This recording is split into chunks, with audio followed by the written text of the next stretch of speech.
This is the Chore Beer Chats podcast with your host, Laurel Eisbart.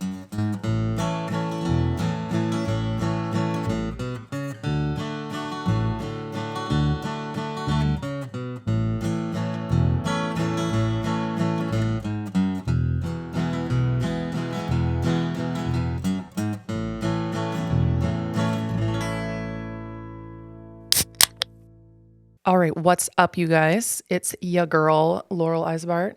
Welcome to another episode of the Chore Beer Chats podcast. Today, my guest is just like a huge bitch. You know what I mean? Huge bitch. Welcome to the show. It's me. I'm the guest. Honestly, what is life without self-deprecating humor? That's just how I cope. So yeah, I promised a couple juicy solo episodes because that's really where Chore Beer Chats was born. If you've been around, if you know the story, if you know, you know, hashtag IYKY. Anyway, but let me tell you, because I don't want to exclude anyone here. Okay. So really the whole concept behind a Chore Beer Chat was born, was it last summer before? I don't even fucking know. But you're likely familiar with the concept of a chore beer. Now, you may also be familiar with my presence on TikTok, I guess, or that I exist over there. I do like a lot of dumb shit on TikTok. And one of them being, I'm just like really unfiltered over there. Shocking that I can be more unfiltered. And, you know, I would have these times, rants, conversations, whatever, with my phone that I would then put on TikTok. And I would call them Chore Beer Chats because it'd just be something I wanted to talk about with my community or my people or to myself, whatever, whilst enjoying a chore beer. Because, you know, in the summer, is there anything fucking better than just cracking open a cold one when your work's all done and the fucking kids are in bed and the sun's still up? Fuck.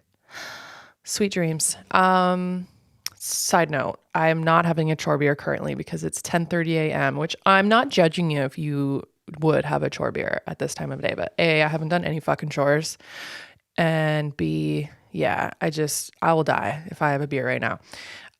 So we're having chore coffees. So cheers. And again, I didn't do chores, but you know what? Anything can be a chore beverage if you call it that. Okay. Don't take my fun away. Yeah. So the Chore Beer Chats was born and it was just like a thing that I did. And it was just a nice moment of just shooting the shit, basically shooting the shit. So yeah, that's what we're doing here. We're shooting the shit. The podcast was born from that concept because I wanted a place where I could kind of just shoot the shit and not be censored. Because TikTok is always on my ass about community guidelines that I typically don't actually violate. They just get reported for some fucking reason. Like one time I got reported because I had like a 4-second clip of literally putting hay bales in my barn. And the audio I used, or I don't know if I said it, but the words I used were, "It's a great day for hay, boys," which is a fucking direct quote from Letterkenny. I'm getting real Canadian here because I'm getting pissy. It's a Letterkenny fucking quote, which is, you know, Bible, if you ask me. Anyway, it got fucking taken down because of minor safety. So whoever or whatever fucking algorithm robots looked at that or heard that or whatever the fuck, however, do they have ears, the robots? I don't know. Saw that and they saw the words, "Hey boys." And I don't know, they flagged me as like some kind of creep. Anyway, it got appealed. It's fine. But anyway, I get censored, okay? Just for being me. And sometimes I bully people. So I get taken down for that, and that's fair. But do you know what? Before I go further, I'm going to elaborate on that. I get bullied out the fucking yin yang, okay? I get bullied for everything. My eyebrows. These bitches. You kidding me? You fucking kidding me? You want to come at me with these fucking things? Watch out. They'll fucking get you. Watch yourself. Anyway, I get bullied because, when you're on the internet, that's just what happens. And then when you get more of a following, it attracts dingleberries and they just want to be heard. So they type dumb shit on your comment page. So yeah, I get a bunch of dumb fucking comments. And then it makes me mad. So I do what I call a pin of shame. It's my go-to. You know what? I've just realized I can't pin comments anymore on TikTok. I don't know. Anyway, so what happens is when someone makes a really dumb fucking comment on something on TikTok, I just want the whole world to see it. I want them to double down. Like, okay, well, you type this here, so let me help you. Like, clearly you want to be heard, so let's fucking hear you, babe. So typically when I see a gem come like that, I fucking save it so fast so that they can't delete it. Because once it's saved, it's fucking eternal. It's fucking eternal. Eternal shame. So what I do is I take this fucking dumb comment and then I do like a reply video and then they can delete their comment at that point, but it's fucking forever memorialized in my video. So that's how petty I can get on the internet because do you know what? It's mine. And you're going to come here and talk shit, then I'm going to fucking talk shit back. Unfortunately, sometimes I get flagged for that. But you know what? Get fucked, okay? That's how I cope, and it's funny. Anyway, what the fuck was the point of this? Okay, yeah. So yeah, I get censored. I get fucking wrist slaps and shit.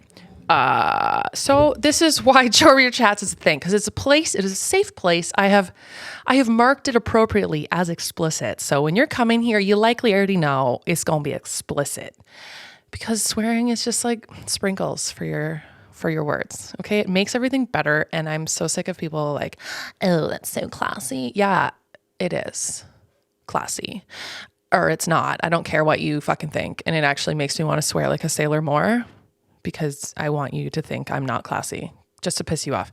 Anyway, I digress. So here we are, Chorbier Chats. So yeah, it's a place to kind of just shoot the shit and kind of go on a tangent and a rant. Sometimes it's about things that are important. And so I wanted this space to kind of be able to expand on topics that I think are important and that I can't fit into like a 3-minute video on TikTok. So yeah, I've been asked a lot in my life. Well, recently, I guess the last few years since having kids is the whole, how do you do it? How do you do it all? Doing it all, etc. So yeah, I kind of wanted to get into that today and kind of get into talking about kind of my journey into motherhood and my struggles in postpartum. Because I know there's a lot of people out there that are going through the same thing, did go through the same thing. And it's fucking 2023, but that shit apparently is still not normalized for whatever fucking reason. Talking about it. So that's what I'm doing. I'm talking about it. And if you don't like it, goodbye. Good fucking bye. But stick around if you do. Yeah. So how did I get here? How the fuck? How did I get here? I disassociate a lot. I don't really know what happened in the last 32 years of my life. I just woke up and I was here. That's a joke, but also we could get into that another time. I'm just learning what disassociating is. And like, holy fuck, do I not remember my childhood or high school? It's wild. Oh man, I don't want to get into this one yet because wasn't even on the fucking roster today. All right. So basically, story time in short of the last, of motherhood. Let's start with motherhood because I don't got time for 32 years of a recap, okay? I also forget all of it. So in 2018, my kids' birthdays are tattooed on 2018. Perfect. So in 2018, I had my first child. Now, I was a vet tech before this. Let's go before this. All right. So vet tech. I was a vet tech. Okay. And then I went on mat leave in 2018 and I had my first baby. And then when I was supposed to go back to work after my 18-month leave, I was pregnant again. Imagine the timing. So I was like, oh no, I can't go back to work. I have to go on mat leave again. So I did. And then I had another baby in 2020. But basically I think it was really around the time our second was born. 2020 is when we kind of were like, all right, let's do something with this farm. Context, I grew up on the farm in Isbard Acres. Well, it wasn't Isbard Acres until we moved here. But I grew up here. And then I fucked off and never wanted to come back and moved out west with the ranch hand. Andy, yeah, he was my ranch hand even back then. Wink, swing, coffee break. Moved out west. Did my schooling out there for vet tech. Fucking always loved animals. I wanted to work with large animals. I wanted to work at a large animal clinic. And then, yeah, I was that bitch that was like, I'm fucking leaving the house when I was 17 and I'm never fucking coming back. And then my dad was selling the farm. And I was like, well, fuck. I guess I'm coming back because that's just an opportunity that we were never, ever, ever, ever going to get anywhere else if we ever wanted an opportunity to, have any sort of acreage. So we bought the farm, moved back, and then, had babies. As one does on a farm. Stopped after 2 though. So yeah, we kind of got to the point where the farm it was like dead. You know what I mean? Like it was dead. There's a barn, there's a shed. But there was like no life. There was no magic, nothing in the barn like I was used to growing up. We had a couple horses growing up. There were some chickens that, my dad fucking left for me. So I was lovely. We had some chickens that we inherited. My dad's not dead, but you know what I mean? Inherited, like acquired with the farm. Sorry, Dad. Yeah. So it kind of started, we were like, okay, you kind of get some more intense self-awareness when you have kids. It's kind of hard to explain. I'm not trying to like fucking single out people who don't have kids and be like, I'm better than you. I have more awareness. No, I can't explain it, but if you know, you know. And it's okay if you don't know. It's fine. It's fine. Anyway, it's like this kind of self-awareness that you're like, holy fuck. These children, these people that we created and spit out of my cooter are literally dependent on me. And I need to make sure that I don't fuck them up. I mean, you're going to fuck them up in some way, but let's minimize the trauma as much as possible. And we wanted what was best for them. And for us, we had this epiphany. We're at the farm. We wanted them to have like a childhood on the farm, farm kid childhood, which in my opinion is fucking superior. Okay. It's superior to all. It gives these kind of advantages in life, I think, that other kids don't get. I have seen some shit growing up, and I do think it helped me. And, I don't know how to explain it. If you know, you know. If you fucking don't, I'm sorry.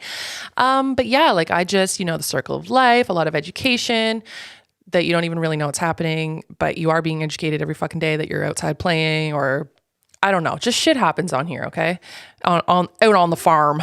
And I think it gives kids kind of an advantage later in life, over kids that have never experienced these things. So we wanted that for our kids. And so we were like, well, let's bring some life to this fucking farm. So we had some chickens and we thought, let's get some more fucking chickens. Cause these ones are old. They're probably still, actually, I'm sure that generation has been wiped out by now. The slower ones, Birdie's probably gotten first. That was a few years ago. Anyway, so we got some more chickens. And then I guess wow, I'm really going into the life story. I actually wasn't going to go this deep, but like we're here, so let's do it. So we got some chickens, and then I thought, okay, well, like let's maybe sell some eggs. Maybe I want to do something here. So this was the same time that I was supposed to be going back to work-ish. And I decided I do not want to fucking do that. I do not want to fucking do that. I do not feel fulfilled in that role. I really felt strongly about finding a way to make the farm work for me. For me to be able to stay home and also provide somehow. Like I wanted to work on the farm. I wanted to make this a working fucking farm, and I wanted to make it so that I could contribute. But you know what? It's hard to start out. So that's what we did. We started. But yeah, so around this time as well, we were like, fuck it, let's get some cows. And that's really when everything shifted, because that's a big deal. Like chickens are whatever, like you just get chickens. There's more to it, I promise, to getting chickens, and I can go into that another time. But in this metaphor, it's not a big deal. So getting cows was a whole other thing. They're fucking huge. They're very expensive. Fencing, you need fucking hay secured. You need pasture, blah, blah, blah, blah, blah, however you want to do your operation. So yeah, that was really like, shit, okay, let's do this. Like we wanted to raise our own food. We wanted to show our kids, work ethic, involve them in chores. So they knew the fucking steak on their plate, where it came from. It wasn't just like a faceless meat that you grab in the grocery store and you have no idea how it's been treated. Like we would raise these and they would know like, oh, this was Kenneth. Kenneth is delicious. Poor Kenny, because he will be steak. The bull calf we had this year. It's real. I'm sorry if you don't like it. That's real. If you eat a burger, like it came from a fucking animal too. Anyway, so this is where the whole kind of farm ranch, Iceberg Acres was really born at this time. And this is when I was like, fuck it, let's do this. And I wanted to find a way to do it. I wanted to make it worthwhile for me to stay home from work. But this was also at the time I had my second newborn. My oldest was, I don't fucking know. How old was she? Been 18. Oh yeah, 18 months. So I got 2 babies. I also have 2 puppies. That was fucked. That was so dumb. So yeah, I did struggle with motherhood. I mean, I still do. Because it's fucking hard. But yeah, postpartum for me was rough. I feel like I've always had anxiety to some degree. I just think only in recent years have I become more like aware of it, because it's, you don't talk about it. Nobody talked about it. It was just stress or it was whatever. But like I really only started really fucking noticing it after my first baby.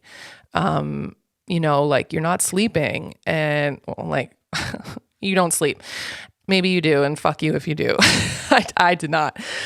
Like I had my first baby in October, so it was like fucking dark as shit. And then, we were just talking about this in the store, is, the Sunday scaries.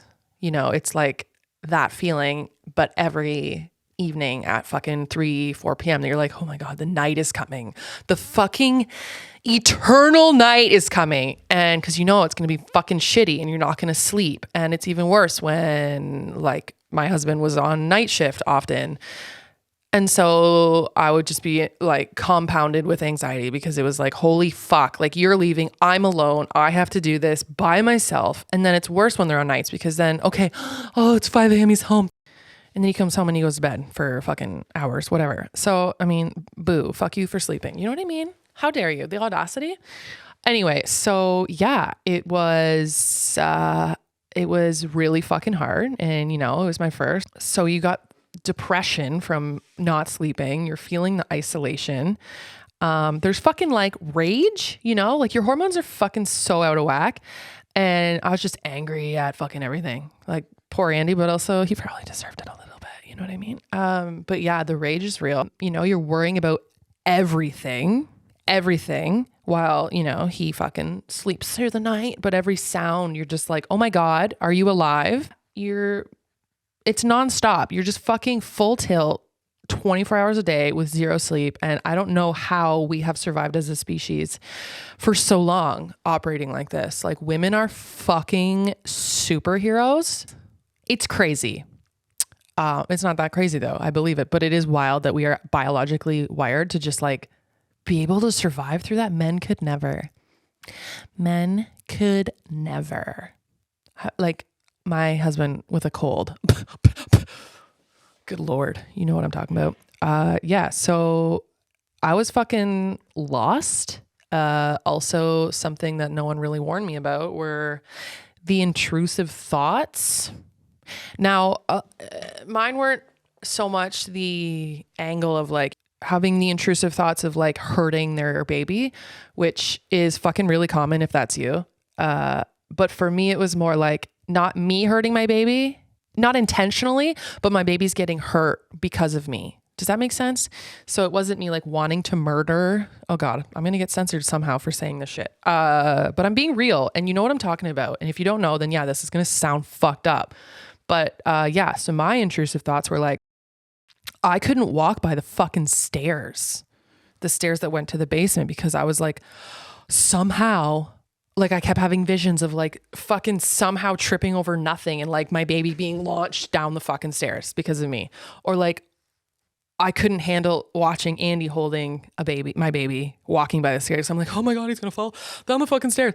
Like I had the hardest time, letting, Andy take her in the car without me, like down the road. I couldn't stop thinking about, oh my God, like I'm not there. Not that me being there changes it, but that's just fucking anxiety for you. So it was like, oh my God, something's going to fucking happen. Oh my God. Like it's just this fucking dark cloud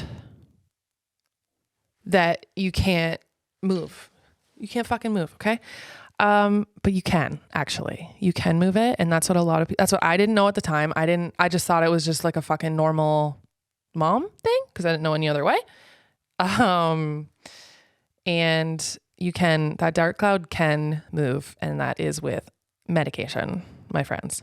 But I didn't know that at the time, or maybe I had an inkling that, oh, maybe I need meds, but like I wouldn't admit it or I wouldn't talk about it because what the fuck? I don't know why. 'Cause I'm embarrassed. I'm ashamed that I'm having, I don't know. So I fucking suffered. I didn't deal with it. I mean, I just kept living with it. And then I got pregnant again. My second kid was born in 2020. And it was like a couple months after that I finally was like to Andy that I'm like, I'm fucked up. Like, I'm pretty sure I have like some version of postpartum depression or postpartum anxiety or whatever the fucking cocktail you want to come up with. The two is definitely a combo. And I was like, I can't do this. Like, I don't know what to do. So, I think that was the first step, and it's really fucking hard. And it's hard for me to talk about even right now because I don't know why. 'Cause I still feel like, I don't know, ashamed. No, I feel less ashamed now, but I just feel I'm remembering how I felt when I first admitted it, I guess. I don't know why you feel ashamed. Like it's like you're a fucking bad mom or a failure for saying it out loud, but most of us are fucking going through it. So, there's nothing to be ashamed of, I would tell myself back then now. But yeah, at the time it was really hard. So yeah, so I swallowed my pride or whatever the fuck that was. And I talked to my doctor and I got started on Zoloft, SSRI. It's like, I don't even fucking know. It's an antidepressant and anti-anxiety. I don't fucking know. I don't care. So yeah, it took, what's it? So it's been almost 3 years on that now. So it took like the first, I don't know, 6 months, maybe first year. It was kind of like starting low and then you like, reassess, and I got to kind of a good level, I think. But, yeah, and it was just super normal and it fucking worked wonders. I would not be who I am without being medicated now. You don't have to feel like that. You don't have to suffer. You really don't. And I think the most important thing is, being a happy mom. You have to fucking take care of yourself in a time in your life where that's just out of the question. You feel like your purpose is to just fucking take care of everyone else. You're just a baby machine, a milk machine. You wipe asses and you feed mouths, you have to push yourself out of that fucking fog and realize that you matter. And yeah, I mean, I don't know. There's such a stigma with Medicaid. We all fucking have anxiety. Okay. Whether you want to admit it or not, you have some fucking level of anxiety.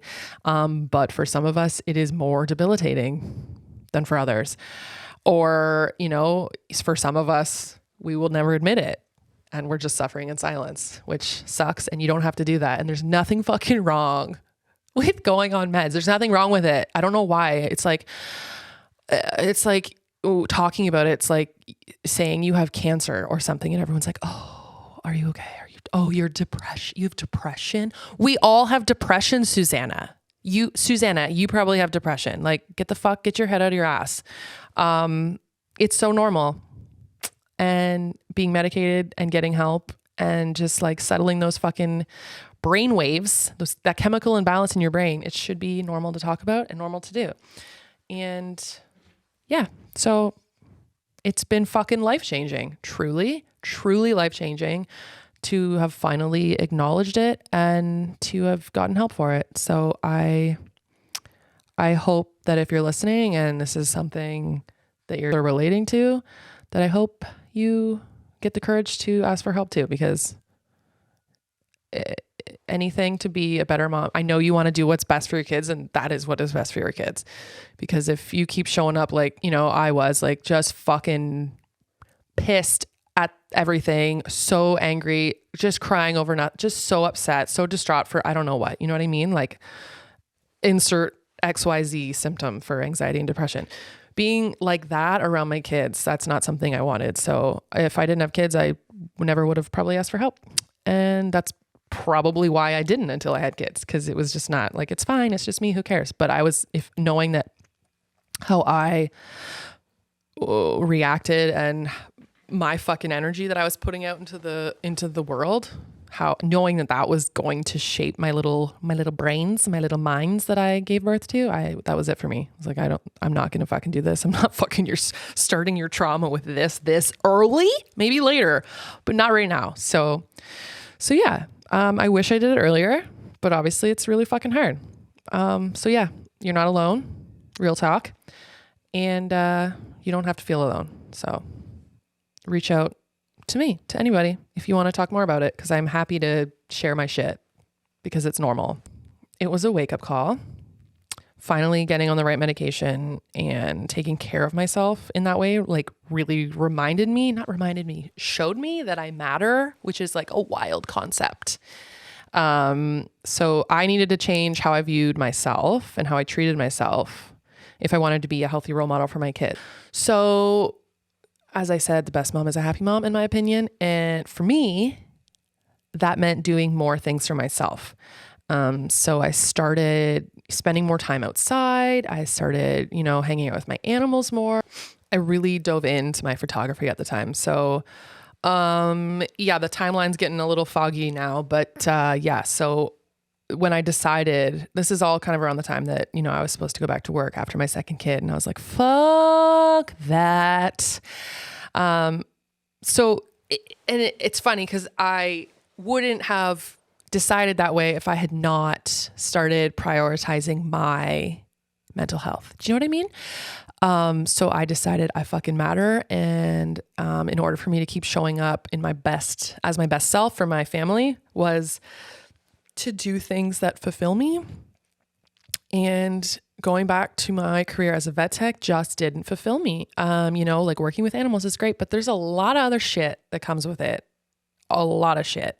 And I didn't want that. I didn't want it. I just wanted it on my own terms. So I decided I've got animals here. I'll just get my own and I'll scratch that itch here myself. So I wanted to find a way for me to be able to stay home and work on the farm. So I did. Because if there's one thing about me is if I want it, I got it. And not in an Ariana Grande entitled white privilege fucking way. Well, let's not get into that because it is probably related to white privilege. Okay, let's be real. Everything is. But I digress. Just more in a way that like I am determined to do something, I will fucking do it. I will do it or I will die doing it.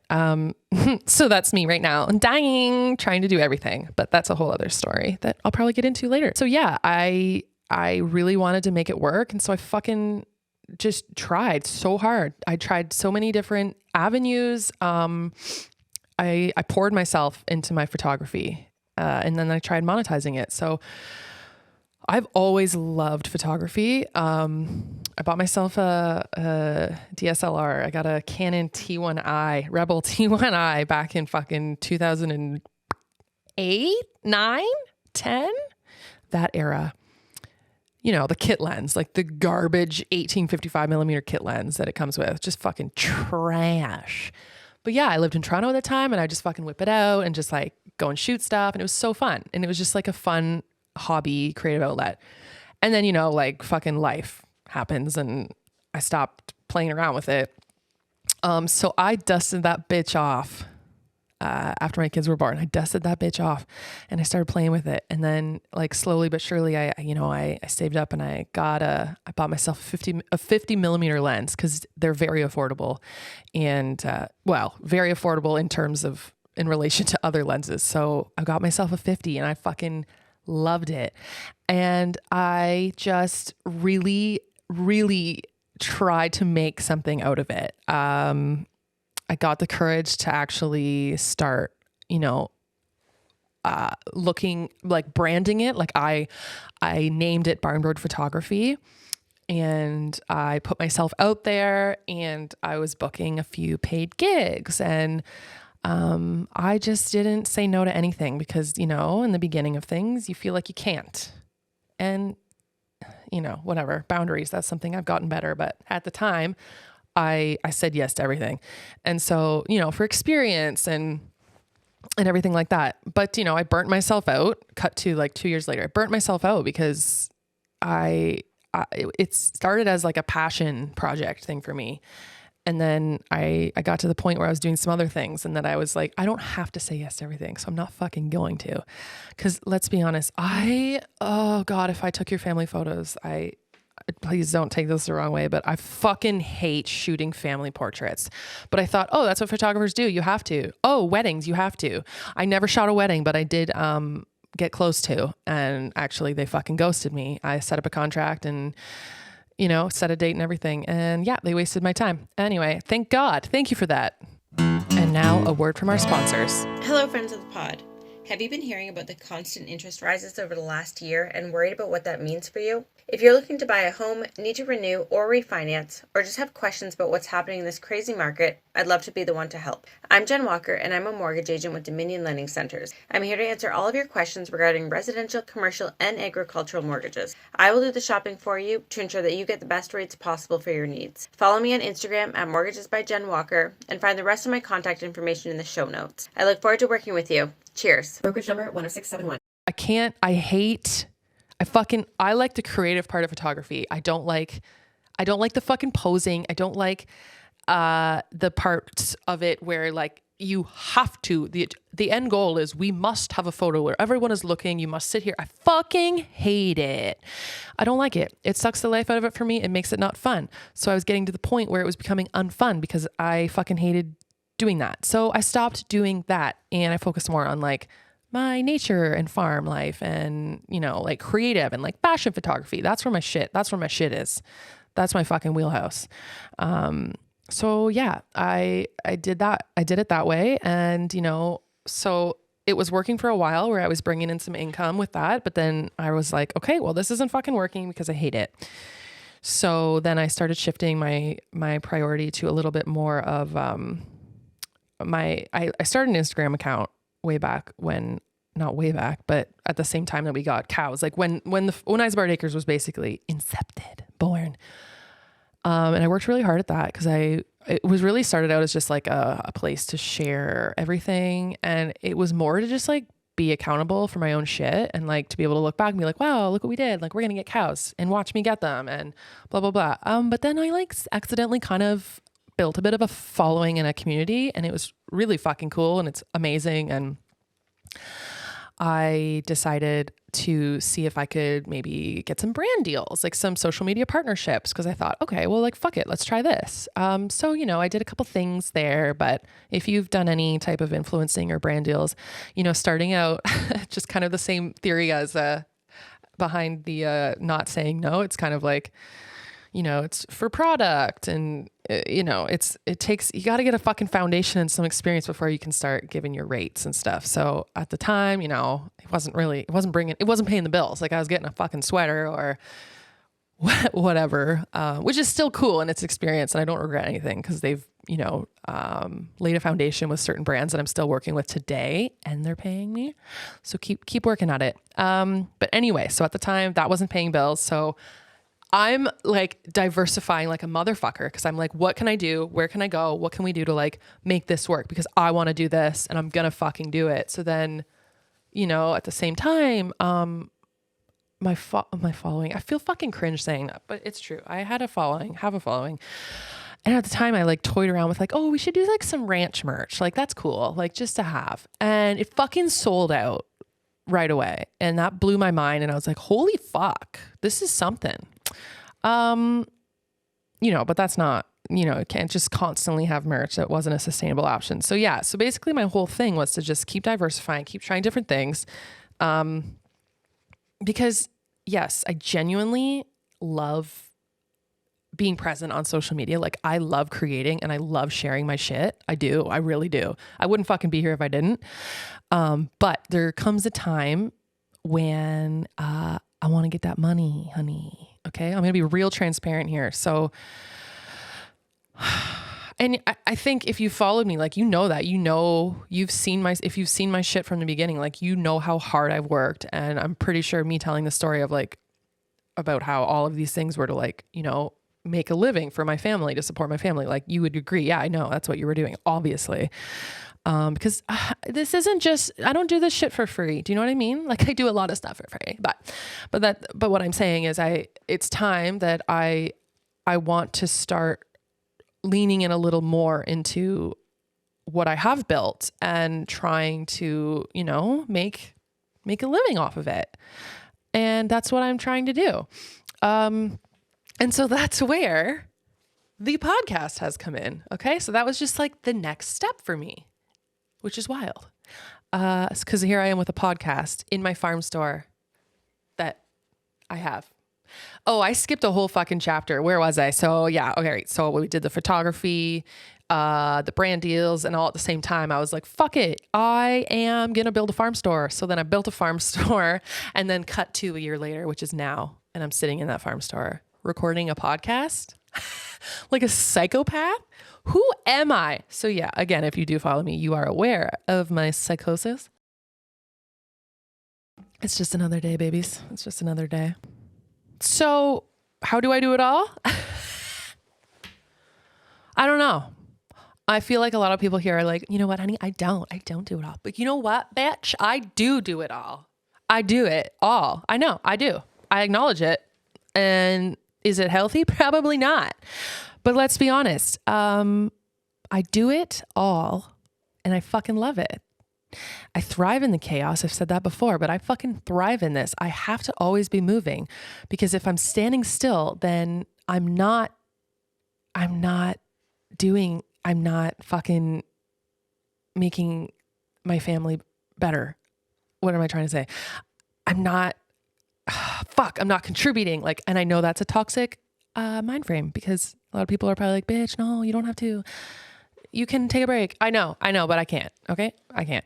I truly just don't know how to exist any other way. Okay. And that's just me. And that if that's you, join the club, babies. Let's get jackets. And that brings us now to our Chore Beer chat line. Okay. Our first, again, you guys submit so much good shit and I just like don't have enough time to answer all of them. So I have to pick like the ones that kind of like fit with what I was going with. You know what I mean? So anyway, if I didn't pick you, I'm sorry, but I still read them and I love them. Anyway, my first submission to the Chore Beer chat line is from my gal, Sid Heron. What's up, Sid? She's been a ride or die from day one. Never met her in real life, but, ride or die. Anyway, she asks, how long were you thinking about a podcast before you pulled the trigger? Well said. Let's talk about it. I actually do go over this in a little more detail in my episode with Danny von Schweetz. But essentially, the idea for this podcast was born literally on my drive home from the Toronto airport after returning from the Gillian Harris Academy at the Farm retreat in Kelowna, BC. I had this fucking epiphany about it.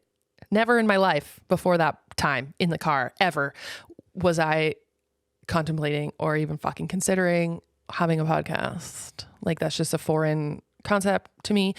But yeah, in that moment, it was the clearest realization ever. And I was just like absolutely 100% in from that moment on. So that was September 2022. And it did take me a couple months of thinking it over and bouncing ideas off of like Andy and my friends and my sister and my dad and whatever. And it was annoying because they all like straight up were like, yeah, that's a good idea. I'm like, fuck you guys, stop giving me ideas. Like, you're supposed to shut me down. I want to stop, but I don't want to stop. Anyway, so it was really awesome to have that validation from my family and friends that like, yeah, that sounds like the right move for you. So it took me a couple months of kind of going back and forth, brainstorming to make sure it was something I really did want to do. And then I just started doing it. So here we are. No regrets so far. Oh man. Okay. So we're going to go into I picked a few chat line questions. Okay. So the next one is actually anonymous, which is great. I love the anonymity. Anonymity. Okay. How does sharing so many details of your life online influence your mental health? And what things do you do to keep your mental health in a good place? I fucking love this, anonymous. I love this. And I'm going to get into it. First of all, what do I do to keep my mental health in a good place? Boundaries in all fucking aspects of my life. And it's something I've only really recently started like in the last year, but it's been absolutely life-changing. And if you are not utilizing boundaries in your every facet of your life, you need to because they're fucking great. They're great. So despite very publicly sharing a lot of my life, I actually do still consider myself to be a very private person. And you're probably like, bitch, what? Like the things that I share, like I don't think they're personal in a lot of ways, obviously, but they're not like my banking information, the school my children go to, my doctor, the name of like, whatever. Do you know what I mean? You know what I'm saying?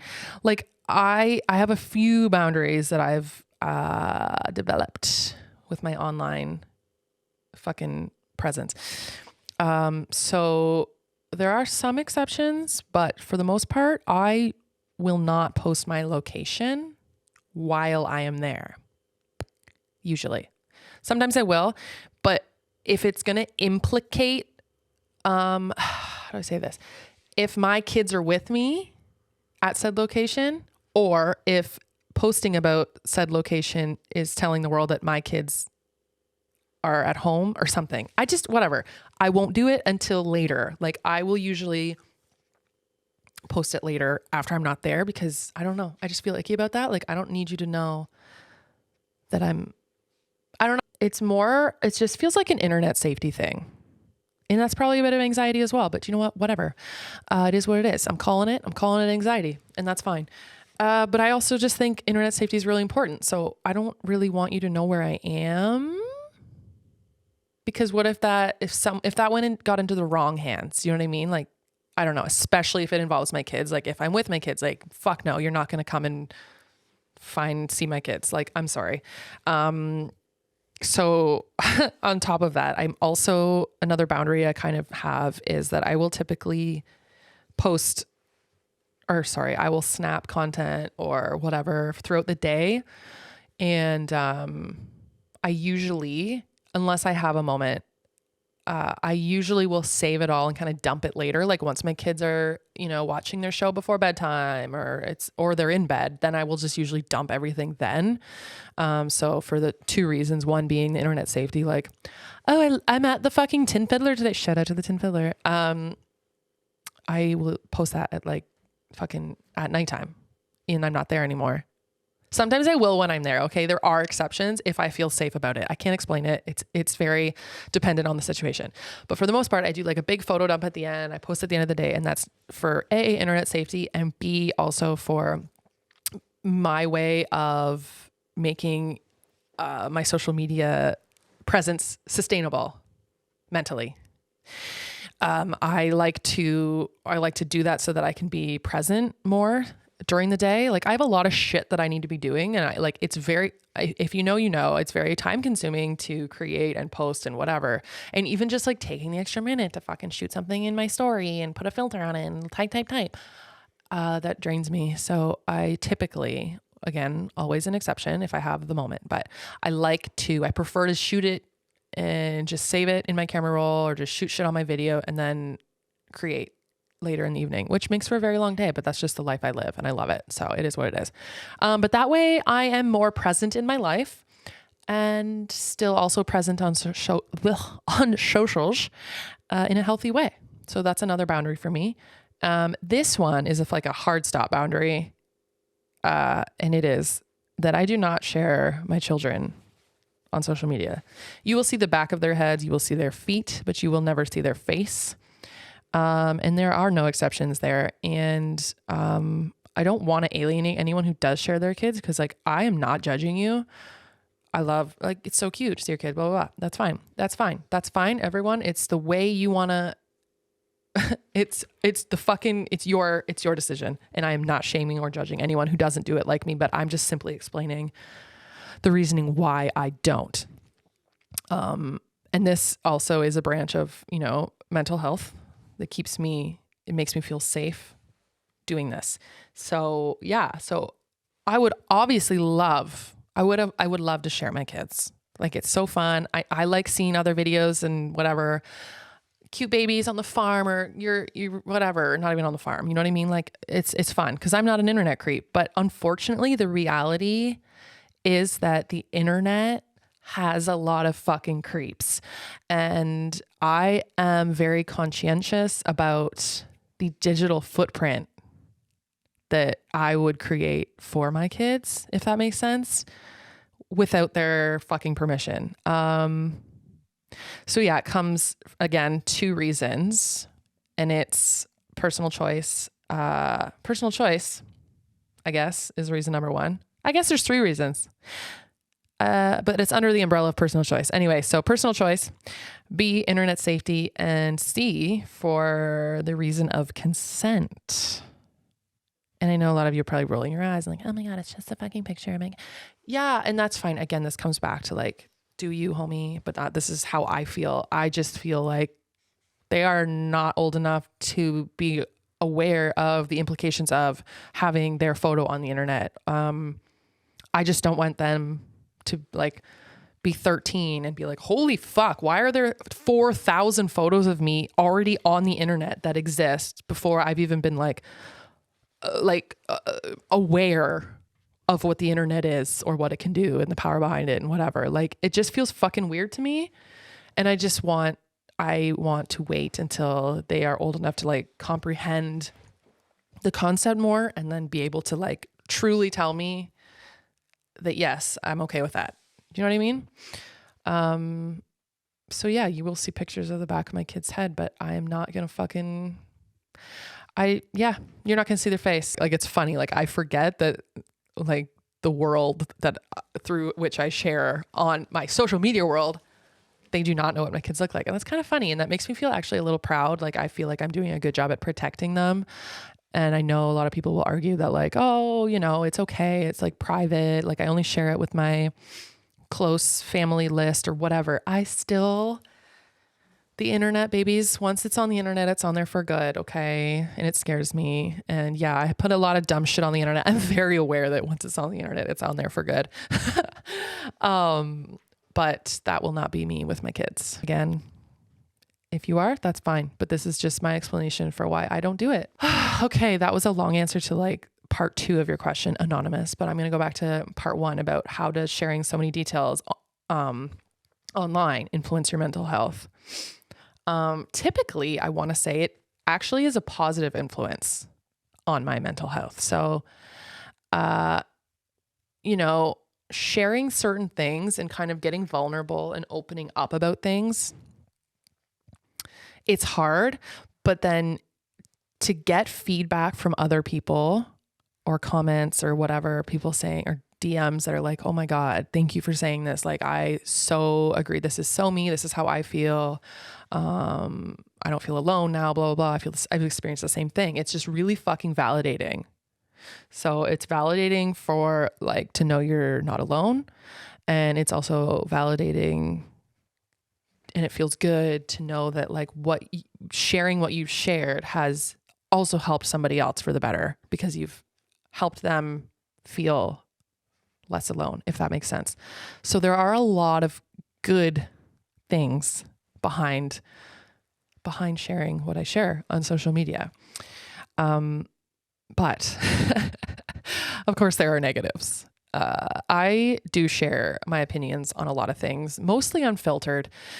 It kind of goes through waves. we're in kind of a calmer wave right now. But when something happens, in the world, politically, or just, I don't know, like a world event or something in my community, some controversial shit, like the incident that occurred last summer in which in which a a local business in our community just fucking spewed transphobia and invalidated a lot of the experiences of the trans community in our area. I can't bite my tongue when it comes to things like that. So I'm going to speak on them. And you know what? I got a lot of unfollows. I got a lot of fucking hate mail and fucking shitty comments. And I don't care. Because I will speak about things that are important to me. Oh God, that's a whole other thing. Oh fuck. Yeah. Okay. This is a safe place, inclusive space. You all matter. Everyone's loved. And yeah, I don't tolerate any of that shit. So I'm usually going to speak on it. And when I do, a lot of people get mad. They get real fucking mad. Same as like when I posted a bunch of my opinions when Roe v. Wade was overturned. I don't care. I'm going to fucking say it because it matters to me. And I'm going to show my kids that speaking up for what you believe in matters. And it's important to share your voice despite the friction you may experience. So yeah, speaking of the friction. So, these things I would say often publicly and I would get comments. Okay. So then there's a pretty good smattering I get once in a while, from these situations and from also not even controversial situations. Like I just get straight up bullied for fucking whatever reason. Again, my eyebrows, which bitch, like, let's not talk about these girls. Okay. Don't speak to them that way. Animal activism, especially as someone in agriculture, you are a target. You cannot share anything without, once the vegans, no offense if you're a vegan, but if you're like an angry vegan, this is on you. I just mean the people who like go out of their way to just fucking shit on you for your life and they don't want to talk about it. They just want to attack you. There's no room for conversation. Most people like this, they're showing up in my comment section because they just want to throw daggers. Like there is no room. They do not want to learn. They do not want to be educated. So, it's hard when if something goes viral for whatever reason, and then you get like a bombardment of this shit. It is like I'm human. So to see like a bunch of negativity like that at once, it's just kind of like, fuck, okay, ouch. So I have had a few experiences where they have really affected me. Like I've gotten really thick skin now and I'm like really fucking good at dealing with it now. It's a thing. But I'm still human. And even though they're just some loser on the internet saying these words, and I know you're a fucking loser, it still fucking hurts sometimes, especially if it's about your physical appearance. Like, I can't change that. Okay. I can't change myself. So like, that's just a weird low attack. That's like, why, why? So yeah, I've gotten some thick skin and now I'm typically unfazed by most shitty comments. People are going to believe what they want to believe and that's fine. But when they come to my comment section just to attack me for my beliefs, it's like, it's so fucking pointless to engage. It's so pointless. So I don't engage anymore. I used to like cause I was always a believer in like, oh, a discussion's so important. But the people in my comment section like that, 9 out of 10 times, they are not 10 out of 10 times. They're not there for a discussion. Like I said, they're not there for that. So there's no fucking point.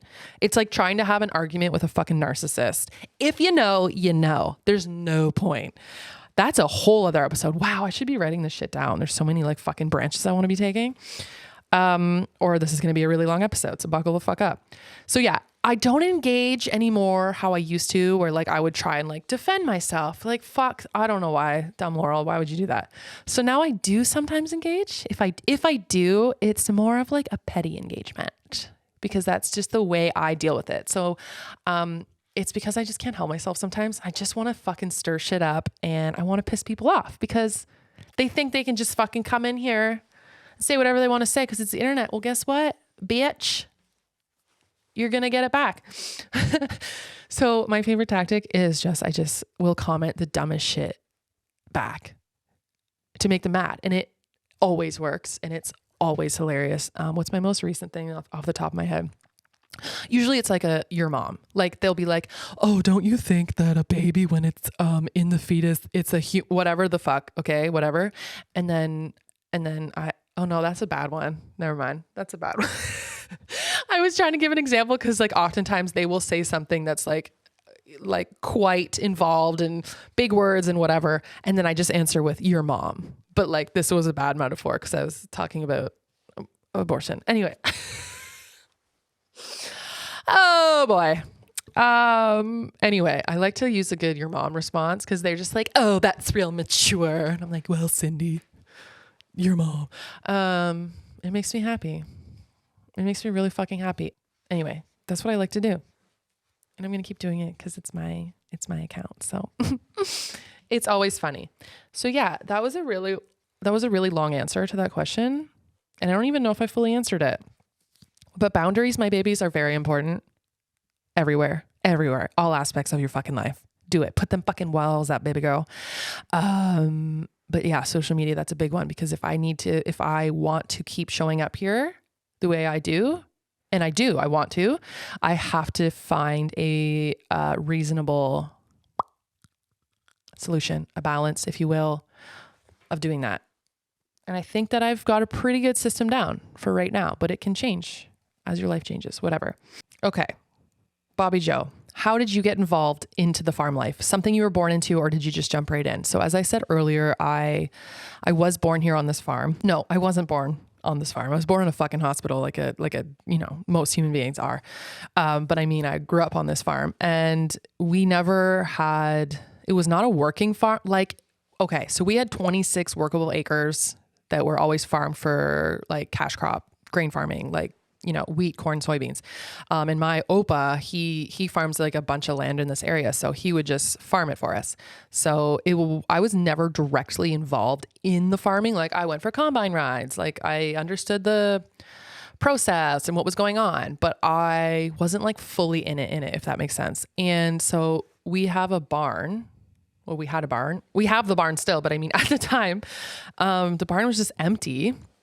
And it hadn't been filled with anything since my dad was a kid. So I'm third generation on this farm. And when my dad was growing up, he had horses that he tells me all the stories. I remember growing up hearing all the stories about the horses being in that barn. And I fucking wanted it so bad because I was a horse girl. I am still a horse girl, but sans horse. I need a horse real bad. I'm going to get one day when I have more time. But anyway, I wanted a fucking horse so bad. So I was 12 and yeah, we got a couple horses, and that's as close as this place has ever felt to me to being like a working farm. And even that, like horses, that's debatable. They're not, you know what I mean? So yeah, it was really awesome. So I got a lot of experience that way. But no, we never ever in my life, like we did not have cows. We didn't have any other type of animal ever. I don't think. So yeah, I grew up in it, but I also didn't, if that makes sense. Not like other kids who grew up on a farm, like on a working farm. So yeah, I always had a love for it, for animals, for all of it. And then when I went to school for vet tech in Alberta, we actually had a working farm at our school. So we did a lot of labs and things with cattle, and I fucking loved it. And I was like, this is it. This is the shit I like. I want to work in large animal. But then when we bought the farm and moved back, there was just nothing in the area for large animals. So I was doing small animal, and back to feeling unfulfilled because it's just not where my heart lies. Like Yes, I love cute animals. Okay. But that if you work in vet med, you know, it's not just cute animals. And also like cats are fucked. Cats are fucked. I would much rather restrain like a thrashing, fucking frothing at the mouth pit bull, fucking Doberman, not to fucking stereotype breeds. Okay. It's just, yeah, that's my bad. That jumped to the top of my head. But I would way rather restrain a vicious dog than a fucking pissy cat. I can't explain it, but cats are fucked and I'm terrified of them. So yeah, not for me. More part of the reason why I was not loving life in the environment in which I was. So when we decided to get cows, that's when I was like, this is awesome. I can just have cows. I can work with large animals now, but just in my own backyard. This is fucking awesome. So then, yeah, cattle ranching was something we did jump into. So I did have exposure and experience before, but as far as like actually raising cattle, yeah, jumped right the fuck in. But I felt confident-ish to do that because I felt like I had enough of a foundation to start. I'm not saying I know everything. I do not. But it was I felt confident enough with my skills in vet medicine as a vet tech that a lot of things translate over all species, if that makes any sense. So I felt confident that I could learn and go forward with taking care of my own cattle. So yeah, that's that. Okay. Oh my God, this is getting long. I've got one more question. This one's from Emma McIntyre. What's up, Emma? All right. This one is, why Highlands? Why farming? Why? What is the light under your ass pushing you to do what you do? What's your why? So there's like a lot of components here, and I'm going to get a little ADHD and probably forget which ones I answered and okay. So let's start from the top. Why Highlands? Well, when we decided to get cows, I don't half-ass anything. My problem is I see what other people are doing. I'm like, yeah, that's cool, but I want to do something else. I want to do something different. And at the time, I wasn't aware of many Highlands in the area. Fast forward, this is fucking hilarious. I had no idea. I was like, there's no Highlands around here. It's amazing. It's so cool. But literally my neighbor around the corner, Justin and Felicia Nickel, Sycamore Farms, they totally had Highlands. So funny. It's so funny. Anyway, so yeah, actually there's another fold of Highlands just around the corner. But anyway, so it's something that still is more uncommon, but it's starting to become more popular to have Highlands. But yeah, so we always from the beginning were like, okay, let's just get a couple and we just want to have enough to fill our freezer. And then, you know me, I'm a crazy bitch. And I was like, that's not enough. Let's get more so we can also sell the beef. Because I'm just always, that entrepreneurial fire is always burning. Yeah. So I thought, okay, well, if we're only going to get a couple cows, like let's do something cool. And also I'm also thinking of how to make this most efficient for the business as a whole, if that makes sense. So I'm like, you know what?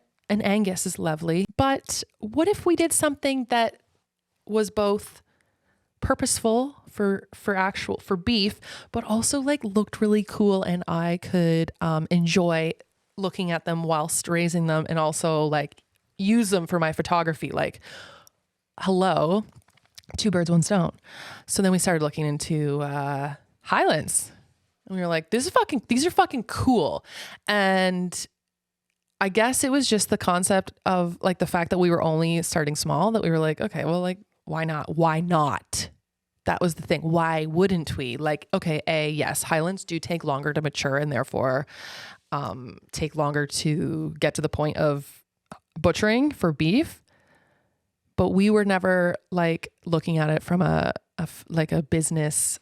Fuck that. How do I say this? We were never looking at it like, well, we need to make it efficient as possible. We need the beef immediately. It was more like we wanted cattle to raise them and show the whole process. So having them on the farm for an extra fucking 6 months, it was not an issue for us. So we got Highlands. They're cute. They make for wonderful subjects of photography. And I love that. And it's a different kind of beef. It's it's lower in cholesterol, it's higher in protein. And that it's because of their coat. So they obviously are way more furrier. So it's less fatty because of that, if that makes sense, because they're using their fur to keep themselves warm versus more fat, like a commercial breed. So it's a different kind of beef. So we thought, this is cool. This is different. Like, why not? It's kind of like I don't want to say healthier, because I think all beef has its purpose, and I eat other types of beef all the time, and it's still healthy and delicious, but it's just a different option. And so that's what we wanted to do.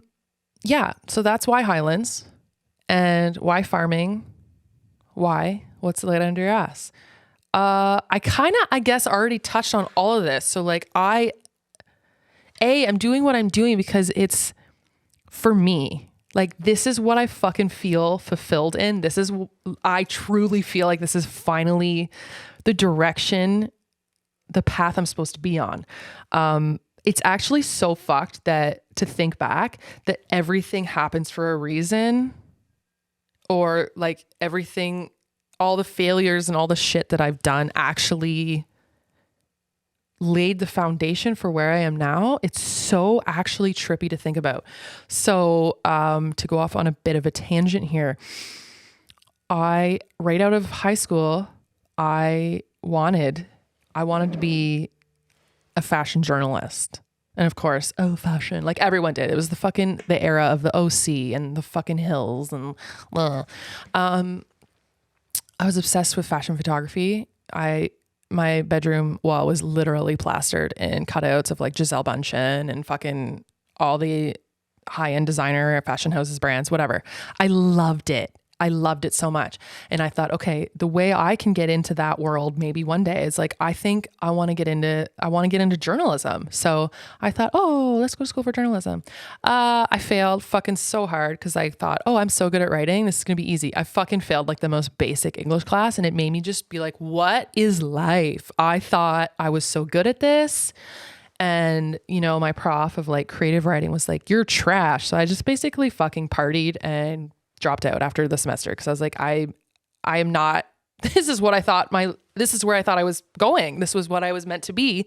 And I'm trash at it. So it was very like, what the fuck is going on? And I'm 17. Okay. Like, no one knows anything at 17. I'm 32 and I'm just starting to figure it out. So if you're fucking listening to this, I don't know if my demographic goes that young, but if you are of that age or in that phase, like, don't put so much pressure on yourself, my friend. You will figure it out. So anyway, I dropped out and I was like, where is my life going? And then I found fashion business at George Brown College in Toronto. And I was like, holy fuck, this is for me, man. So it was still in like that world, the fashion industry, but it was more of a business course. So it was basically a business diploma, but it was very tailored to the fashion world, and it was fucking cool. And I met some really awesome lifelong friends there.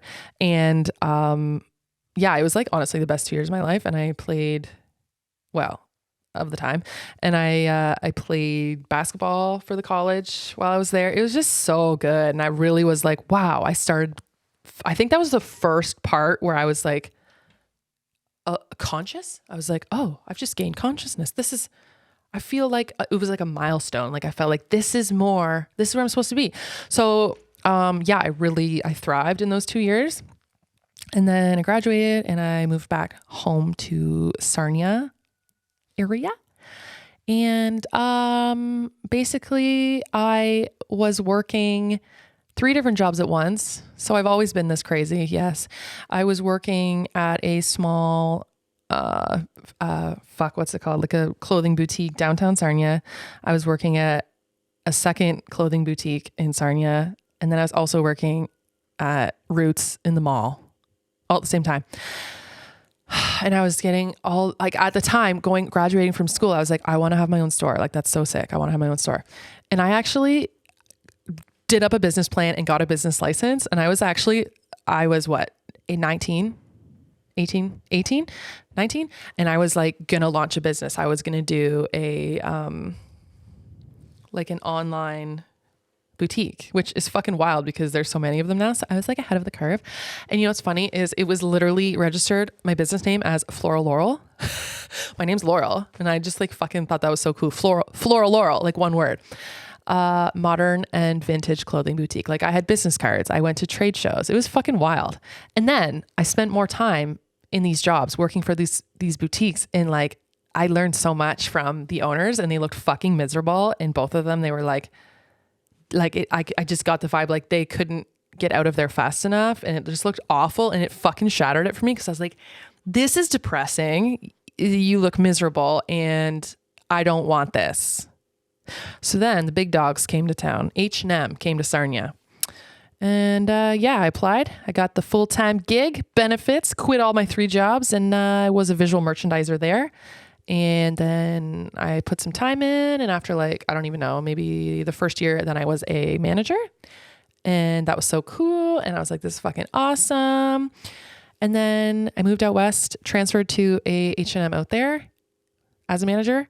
And then it was there where I was like, this is it. This is it. This is a wall. There's nowhere else to go. I mean, okay, sure, you can keep going up to like different levels of management, but I was like, fuck that. So I finally, like, it made me realize this is not it. This is not it. This is not for me. So then I went, I wanted to be a vet, not a vet tech. I wanted to be a fucking vet.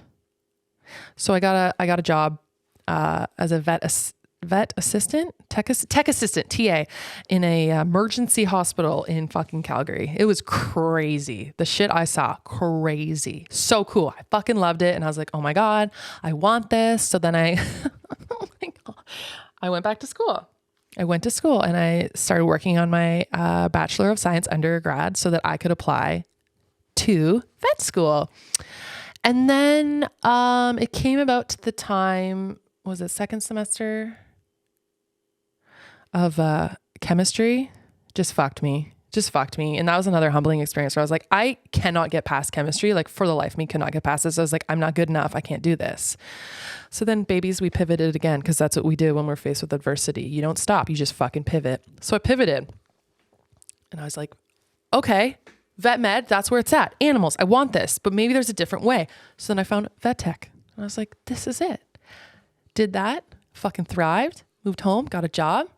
And then, yeah, realized, as I said before, that was not what was fulfilling me. So then I found the route of, having my own animals at home. So the moral of the story is the thing that fucks me up is I am now doing all of those things on my own terms. So I am still writing. I always loved writing and I'm still writing. I'm doing that with all my social media posts, any blogs, things like that. I'm writing. I am still the business background, me wanting to have my own store. I actually have my own store now. It's just different than how I pictured it would be. This isn't clothing. I mean, I have some merch, but it's not a clothing boutique.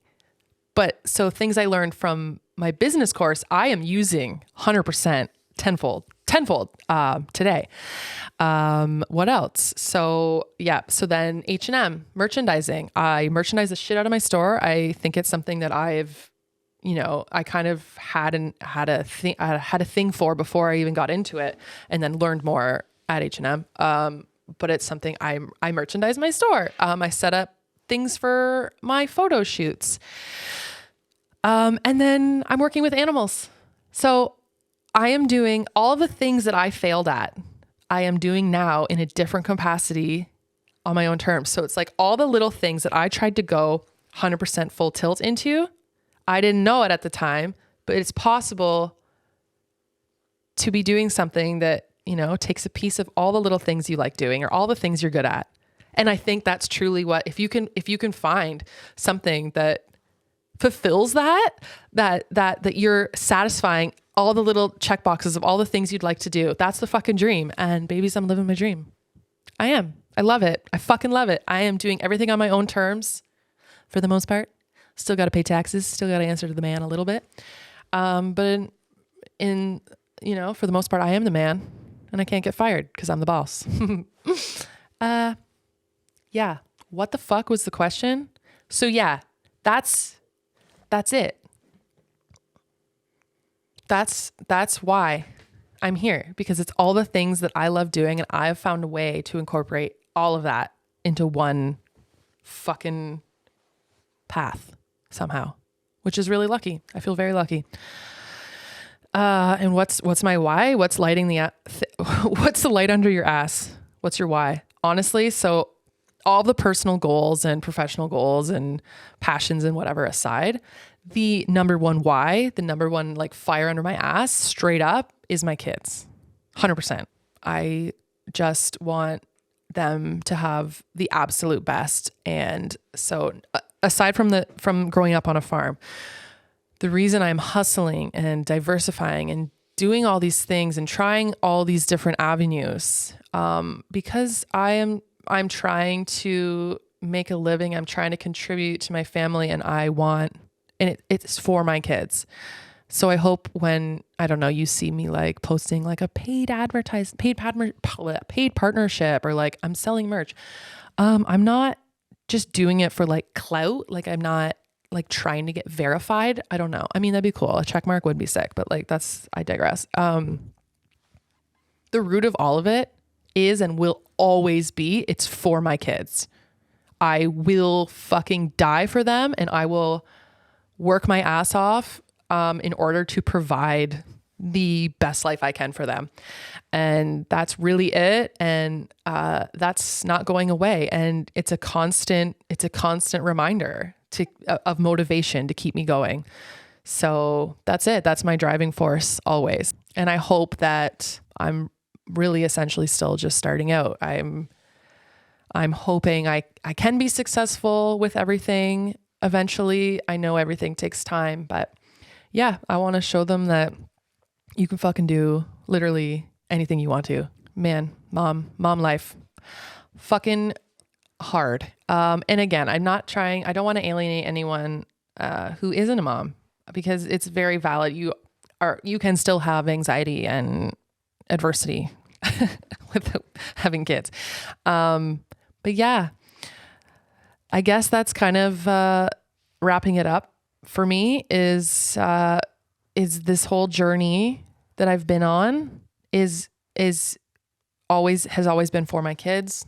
And it's really hard when you put so much focus on doing everything for your kids. It can be hard to remember that you are a human as well, and that you matter.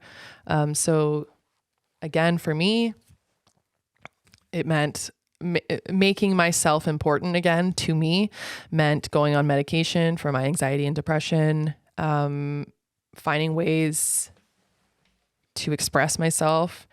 So yeah, that for me, that was photography. It was through the photography on that social media account I started, it was through writing that I was expressing on my social media accounts. I honestly have always treated my social media like a personal diary. I write it as if no one will ever see my words, which is obviously fucking dumb, because it's, Laurel, you're a dumbass. Like, it's the internet. Like, people are going to see it. But that's what's so therapeutic about it for me. And it's the only way I can show up on social media is if I am writing things or recording things as if no one's going to see them. And that sounds silly, but it just helps me be more vulnerable, helps me put down that wall of putting down that wall, the guard you put up that you can't fully be yourself because you're scared of being vulnerable. You're afraid of what other people will think. So I shut that off by just trying to think that, like, recording it and writing as if no one will see it or read it. That's my therapy. So yeah, I just want to reiterate, if you're a mom, even if you're not a mom, if you're struggling with some fucking mental health stuff, talk about it. And you know what? Talking about it is so hard for whatever reason, but I promise you it gets better, and there is nothing wrong with asking for help. So, Zoloft girlies forever. I have so much more I could talk about on this subject, so it's probably going to have to be another episode because this one is long enough. If you have anything related to this subject that you would like me to cover, please submit to the chat line. But please, I want to keep this conversation going because I do think it is so important, and it's so important to talk about it. It's so important to normalize talking about it. And let's keep the conversation going. So that is going to be it for this episode today. Thank you so much for being here. I hope you had a good time with me because that was very therapeutic for me to share with you. I will see you and talk to you next time on the next episode of Chore Beer Chats. Bye.